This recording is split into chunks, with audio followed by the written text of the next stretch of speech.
அதுக்கப்புறம் போல மலருக்கு ஒரே கல்லில் 2 மாங்காங்கிற மாரி, போனஸா சித்ரா, ஈஸ்வரி, போஸ் 3 பேரும் பேசிக்கிறத காதுல வாங்குறாங்க. கட்டையில அடிச்சதே நான் தான்.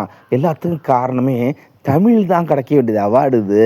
ஆனா மெடிக்கல் காலேஜ்ல என்ன கூப்பிடுறாங்க அவார்டு குடுக்குறதுக்கு அப்படின்னு பேசுறத கேட்டோனயே நம்ம மலர் அதிர்ச்சி ஆயிடுறாங்க. இத கொண்டு போய் தமிழ்ட்ட சொல்றப்ப, "இந்த விஷயம் எனக்கு ஏற்கனவே தெரியும்" அப்படின்னு. "நீ இவ்வளோ நல்லவன்லாம் இருக்கக்கூடாது. அப்படி நீலாம் இருக்கக்கூடாது. நான் விடமாட்டேன்னு." "இல்ல சொல்ல வேண்டாம். அது வந்து மாமாவுக்கு தான் கெட்ட பேர் ஆகும். இவ்வளோ தூரம் போயிடுச்சு விஷயம் கல்யாணம் வரலையும். வேணாம் உட்ரு."